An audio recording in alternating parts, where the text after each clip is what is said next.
सर्वनाथ भक्तांना ओम नमो आदेश, ओम साईराम। और देख सकते हैं आप दोस्तों, अभी कानिकनाथ महाराज जी के समाधि स्थान पे अभी हम आए हैं। और इस महीने की ये जो अमावस्या है, और इस अमावस्या के कारण इस कानिकनाथ मंदिर के जो समाधि स्थान है मड़ी का, तो यहाँ पे अभी भीड़ बहुत अच्छी है। और आप देख सकते हैं यहाँ पे अभी दर्शन के लिए जो बारी है यहाँ से शुरू हो गई है और लोग दर्शन के लिए चल रहे हैं। तो हम भी अभी यहाँ से ही जाने वाले थे मुख दर्शन के लिए, लेकिन अभी कुछ समय बाकी है तो हम वहाँ से ही शुरू करेंगे।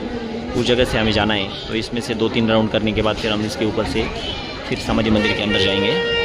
तो समय है और शायद 1 घंटा लग सकता है दर्शन के लिए, लेकिन हम बाबा के पास जाके ही दर्शन करेंगे।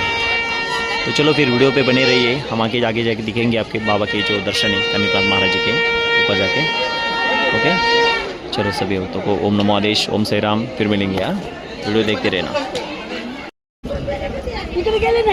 तर इथून बघू शकता ते सुंदर असं दर्शन लाईन चालू झाली। दर्शन लाईनने आम्ही सुरू केलेलं आहे इथून। हां, तर बघू शकता खूप सुंदर असं दर्शन आहे, लाईन चालू आहे। लाईन पण सुरू झाली आहे इथून, आणि हॉलच्या ज्या लाईनी जास्त काही भरलेलं नाही, पाचमध्ये लोक चालत आहे, पण इकडं बाबांचं गड आहे।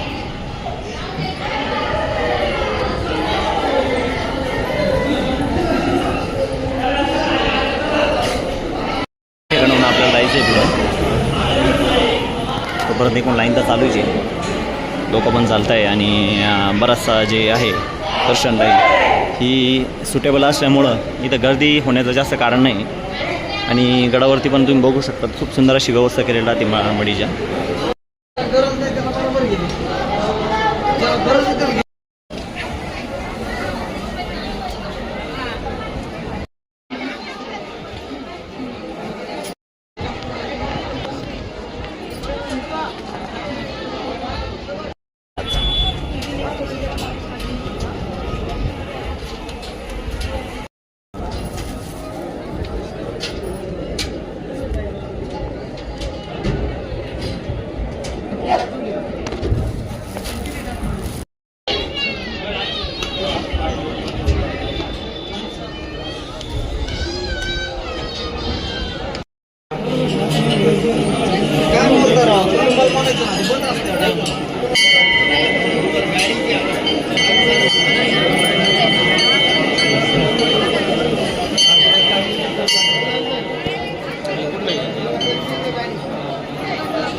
या ठिकाणी आलेलो आहे, आणि दर्शनाचा शेवटचा जो हॉल आहे, तर असे 2 हॉल आपण कंप्लीट केलेले आहे। हा हॉल क्रमांक 2 आहे, आणि इथून कॉर्नरचा जो सगळ्यात शेवटचा जो लाईनचा जो ब्लॉक आहे, तिथून आपण डायरेक्ट गर्भगृहाकडे वळणार, आणि तिथून आपण गर्भगृहापर्यंत उतरणार आहे। सुंदर असं दर्शन लाईन आहे, आणि मजल दर मजल करत प्रत्येक पाऊल हे नाथांच्या समाधीच्या दर्शनाकडे ओढलं जात आहे। आणि आप सुंदर पद्धतीने हा बाबांचा जो दिव्य कलश आहे मंदिराचा, गर्भगृहाचा हा जो सुवर्ण कलश आहे वरचा, तर आपण आता काही क्षणात वर पोहोचणार आहे। तुम्ही व्हिडिओ बघत राहा।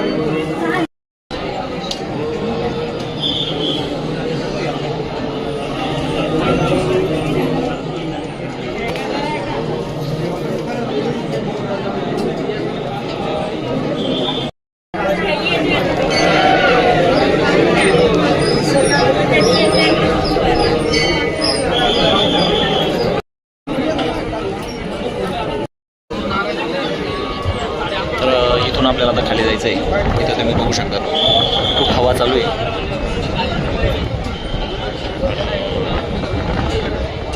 इथून आपल्याला आता खाली जायचं आहे. इथून काही क्षणात आपण आता गर्भगृहाच्या समोर राहणार आहे. इथं आपण गाडी लावलेली आहे मित्रांनो, इथं बघू शकतो तुम्ही. या ठिकाणी गाडी लावलेली आहे आणि तिथून आपण इथपर्यंत आलेलो आहे.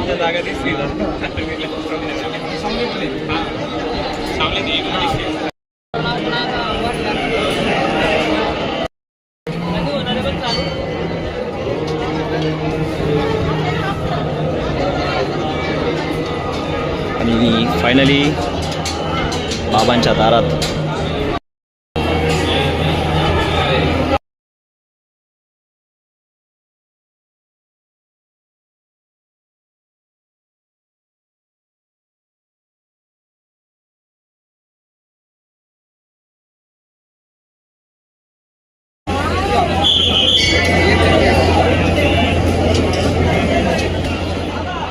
तर विश्रांतीघराचं दर्शन झालेलं आहे आणि इकडं गडाचं बी दर्शन झालेलं आहे आणि आता आपण बाहेरून निघलेलो आहे. तर तुम्ही बघू शकता खूप गर्दी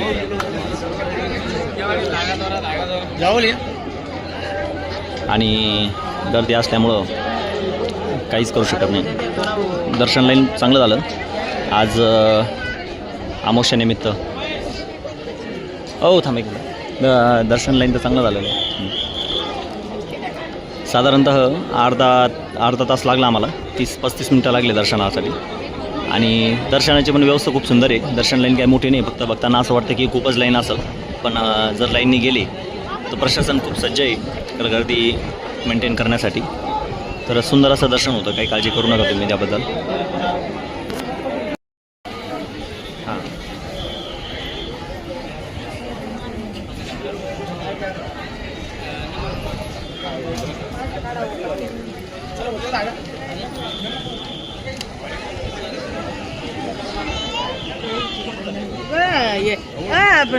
सर्व मंदिरं शक्यतो बंद केलेली आहे. बाहेरूनच दर्शन चालू आहे. ज्ञान मंदिर सुद्धा खाली. आजी मागा पुढं सर आजी.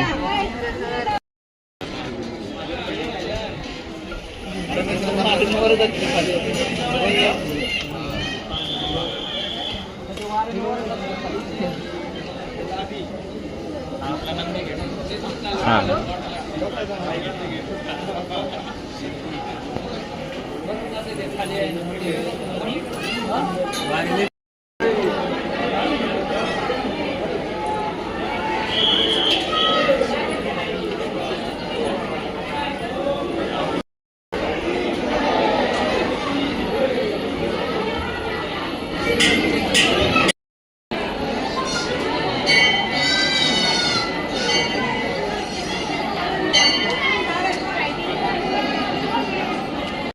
मित्रांनो, आपण आता इथं आलेलो आहे. बाबांचं खूप सुंदर असं दर्शन झालेलं आहे आणि अमावस्यानिमित्त गर्दी पण खूप सुंदर आहे. इथं नारळ वगैरे ठेवलेले असतात. गडाचे जेवढे नारळ आहेत ते सगळे नारळ इथं जमा केले जातात.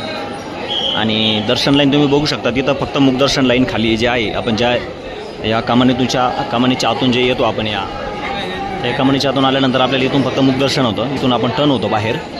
त्यानंतर ही जी वरची लाईन दिसते इथं वरती, ती दर्शन लाईन याच कमानीच्या खालच्या बाजूने, म्हणजे ज्यावेळेस आपण अन्नछत्रालयाच्या बाजूने ज्यावेळेस वरती येतो तिथंच गेट लावलेलं आहे. तिथून बारी आहे.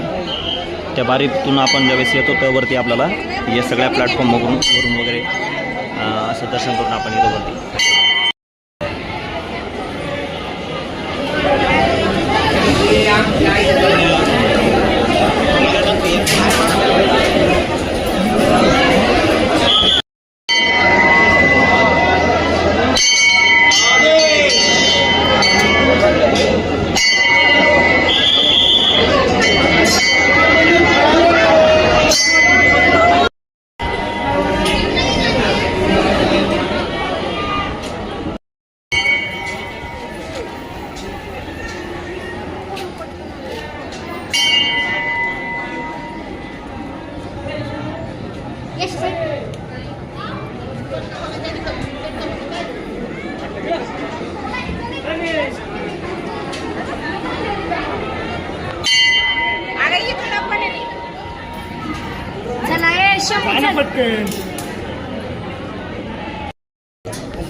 मित्रांनो आपलं खूप सुंदर असं दर्शन झालेलं आहे आपल्या कनिपात महाराजांच्या आगडाचं. आणि त्यानंतर आपण आता इथं बघू शकतात, आपण आता खाली उतरलेलो आहे.